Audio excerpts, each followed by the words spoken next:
Yo, what's going on, guys? Crispy Flakes here. Welcome to Extra Crispy. So before we get going on today's video, I want to let you guys know over on my other channel, Crispy Flakes, I will be posting a mock draft over there, based off of the draft lotteries from a few days ago. So go check that out, man. Crispy Flakes is my other channel. But for today's video, we're reacting to 11 terrible NBA players that turned into superstars. Video by Austin Sweat. Here, man, go subscribe to his channel. So yeah, I saw that the thumbnail was Giannis. And, like Giannis, nobody expected him to be that good, which is why he was drafted. What was he, like 16th overall, 17th overall, something like that?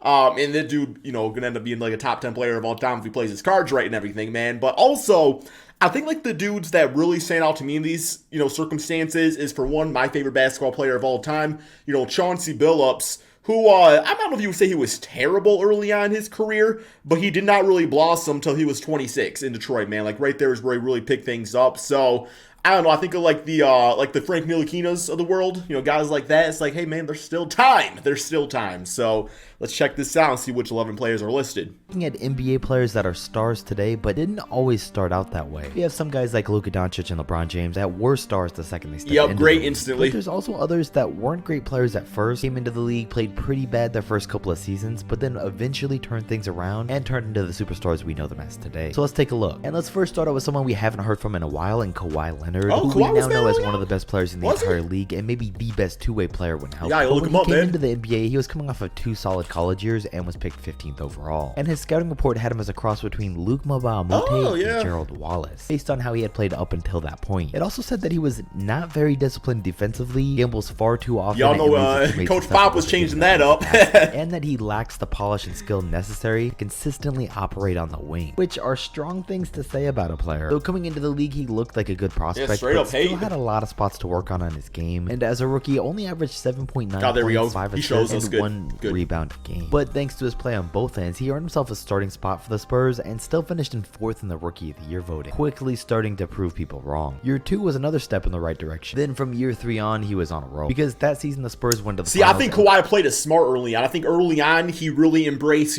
playing with the big three and just using it as opportunity to learn and grow and work on aspects of his game. Like, the man was focused his rookie season. He was playing his role the right way, I would say. Kawhi became their LeBron stopper. The next year, he won the Defensive Player Award. The following season, he became a first-time All-Star and won another Defensive Player Award. And in the year after that, he averaged 25 points a game and became an official star. Game over. At the time going through it, it seemed like it took Kawhi Leonard quite a while to become a superstar. But in the grand scheme of things, looking back, it did take Jimmy Butler a little bit to turn things around, though. Because coming out of even high school, he wasn't heavily recruited out of Marquette, right? So little that he ended up going to a junior college instead, and he went there for 1 year before moving to Marquette, where year 2 he averaged only 5 points and 3 rebounds a game off the bench. In year 3 he became a starter, and in year 4 played good enough to get drafted 30th over. Jimmy Butler was fun to watch early on. Like, I feel like now that I'm an old head, like, I got like good stories now. Like, I just remember watching like Jimmy Butler very early on with those Bulls teams, and just like, man, like, you can like see the confidence over the years, just as far as I don't know, man, like, he was very quiet early. He gave me like Tayshaun Prince vibe, just like quiet, went out there, did his business.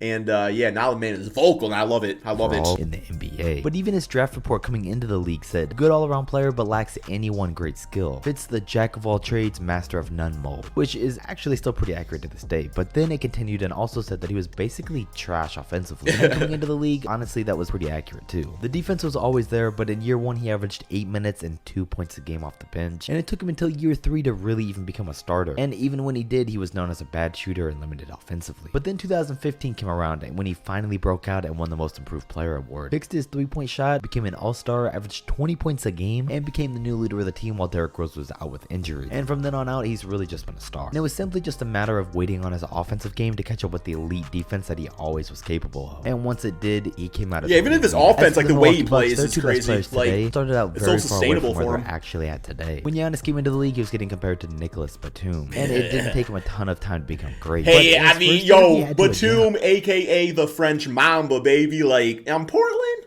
man, was a bucket. Man, I gotta look it up now. Nicholas Batum, I'll show you all, man. Before he got that bitch ass contract, you can't even find his Nicholas. Okay, there we go. Nicholas Batum, no H. Man, right above.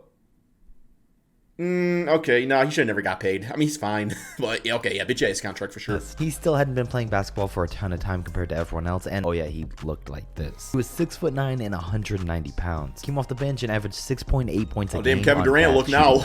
Well, he was always a solid prospect over the years, and no one could have expected him to develop the way he did. Growing 2 more inches and adding 50 pounds of muscle just off the court. And on the court, with that work ethic, his game quickly followed. But year 4, he became a first-time All-Star, putting up 23 points a game. Year 6, a league MVP. Year 7, MVP and Defensive Player of the Year. And year 8, an NBA champion. So he came into the league not really the best, but very quickly turned things around. But his teammate Khris Middleton took a little bit longer because he's a 3-star prospect in high school and wasn't even all that great of a prospect in college. So he was taken in the 2nd round. Yeah, he was drafted alongside Kim English, and I thought Kim English was going to be the better of the two. In all fairness, I thought Ronnie Stuckey was going to be the better between him and Aaron Aflalo, and I backfired on that too. So do the opposite of what I say. And spent most of his rookie year in the G League, only averaging about 6 points a game for the Pistons. Then for years he slowly developed on the Bucks, but was always that guy that was an okay second option, never made a huge impact on the team, and in the playoffs would always get eliminated early on. It wasn't until his 7th year in the NBA that he finally made it over the hump and became an All-Star. But even then, it took until his finals performance in 2021 for most people to recognize that he was a true great player and not just an above average second option. But speaking of he's a great second option. Never should be a first option on a championship team, but great second. And even then, he was only taken 35th overall in the 2nd round. And coming into the league, he played the full season off the bench and only averaged 2 points a game. I think he was always going to be a great defender and a super smart player, but he got really lucky getting drafted kind of chubby in college in what was the perfect situation for him. Even would have been in shorts season, though, he was still coming off the bench for the entire year. And the only reason he got the starting spot in 2014 was because David Lee got injured in the preseason. But then Golden State played so good with Draymond as a starter that he made the all-defensive first team. They won 67 games and won the title. That will do it. That'll make you a better player. Draymond's scheme was far from complete, but like I said, he fit so well in with the Warriors system, it didn't matter. But then in his 4th year, he put up a career best 14 points a game, started making all-star teams, and helped them to a 73-9 record. Him got to be in your career high too, right? And his development were exactly what Golden State needed. Then in year 5, he teamed up with KD and won the Defensive Player of the Year award, really cementing himself as a star and really becoming the player he is today. Tobias Harris was a guy that really came out of nowhere. Maybe it wasn't so surprising. He ended up on the Milwaukee Bucks in his 1st year, and apparently they didn't think much of him because he only played 11 minutes a game and averaged 5 points. Well, then they still don't see much value in him, so they trade him to the Magic in year 2, who make him a full-time starter playing 36 minutes a game, and he instantly jumps up to averaging 17 and 8, a pace that he's really stuck to for the rest of his career up until this point. So he came into the league not so great, but it wasn't even his fault. Yeah. This wasn't given the...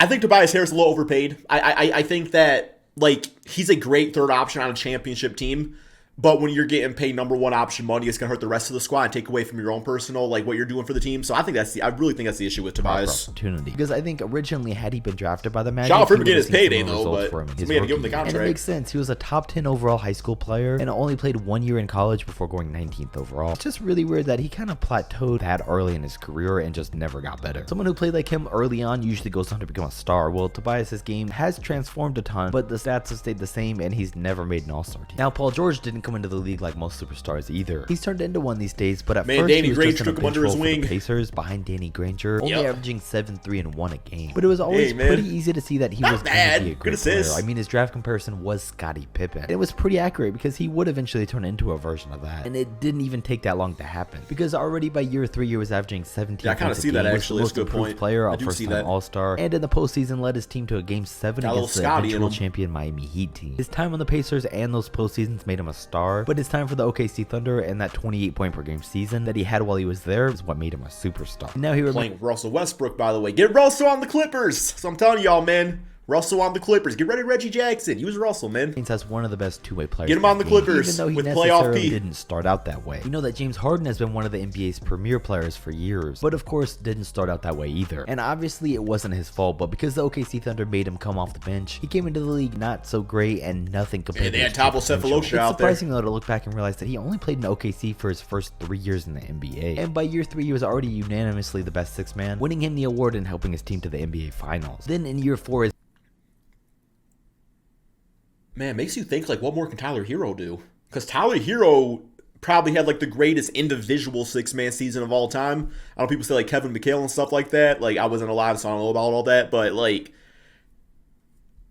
Man, what if Hero really like gets like an offense around him? Like, I don't know. His first ever time as a starter for the Rockets, he I don't averaged know. 26, 5, and 5, making it pretty clear that he had been ready to be a starter all along. But it was even scarier to think that he was just getting started, because 5 years later he'd make it clear that he was by far one of the best scorers in the history of the game when he led the league in scoring and started won after MVP, being and it helped his benched. case out even more by averaging 36 the next season. In that 3-year stretch, including the one where he played point guard and averaged 29 and 11, leading the league in assists, was without a doubt the best. Man wasn't of his even point career. guard, he was just Lowry damn different, guard. though, because it took He him was 7 everything. years to find a team that actually wanted him. And it wasn't the team's fault either, because he wasn't so great when he played for the Grizzlies or the Rockets. Over his first 3 seasons in the league, he only averaged 8 points and 3 assists. Yeah, his he air played was for 4 Chauncey. years on the Rockets, He really but is. only slightly improved. And it wasn't until he arrived on the Toronto Raptors that he actually turned into a real solid player. I mean, it's very rare that you see a player in year 9 become a first-time All-Star. But honestly, I think it just comes down to finding the perfect situation for yourself, and some people just being slower learners than others. It took a long time for Lowry to become the shooter and passer that he is today. Then finally, we have both Pascal Siakam and Fred VanVleet. Great Starting choices first here with for Fred, sure. we all know he infamously threw himself that draft party and didn't get drafted. And not only that, he was a 3-star recruit in high school and then had to go through all 4 years of college like a lot of guys in this video. But he eventually Man, if that happened to me, if I threw a big ass party, bro, I don't know. I just think about The Office, just like Michael Scott says, he always has so much like leftover guacamole because like nobody ever goes to his parties, man. Like, if I was Fred VanVleet after signing that contract he got, I'd be throwing the biggest banger ever, man. Like guacamole for days, bro. So much guac, and you're all invited. with the Raptors and just barely made the final cut for the team. just gotta And make it's it to the surprising NBA that they first. kept him around, because in year 1 he averaged 2 points and 0.9 assists a game. In year 2 he picked up the pace with 8 and 3 a night, but then his Good third year backup came around numbers. and he started to break out. And it really happened during the postseason on their way to a Someone championship. should He give had some a couple of medicine. games where he even outplayed Kyle Lowry. So then they win the title, and then of course when the 19 and 20 regular season comes back around, he had all the confidence and experience in the world. And he's just been on a tear ever since and getting better and better at every season, with him finally making the All-Star team this past year. And as for Siakam, he shared a similar path. He came into the league the same year as Fred and played off the bench in his first 2 seasons and didn't get the starting job until Shout out their to the championship development team on the season. Only did Raptors, he right? quickly became a most improved player candidate, because he very quickly became Kawhi Leonard's second option, and that only amplified during the postseason. But he's had a couple of rough spots these past 2 years, and I don't think he's exactly progressed the way everyone thought he would, but especially seeing how good he's gotten since he came I don't into the know. league. He's I guess I just agree with that to some extent. While I do think initially early on when Kawhi left, like, yes, it did take Pascal some time to find himself. And, obviously he missed a lot of, like, game winners and stuff, which started becoming a meme after a bit, just like the clutch spin move shots. But I think this last season, I think Pascal is one of the most underrated players in the NBA. I think that Pascal, because of that stigma of when Kawhi left and, not being able to live up to bringing the Raptors a ring, especially, the season before they didn't make it to the playoffs and everything. I don't know. I think Pascal's very underrated now. And this Raptors team, I think, is going to be very, very scary next season. Like, they need to consolidate to some extent, decide what they're going to do, like, positional wise. And I do think, I like Pascal better at a power forward spot.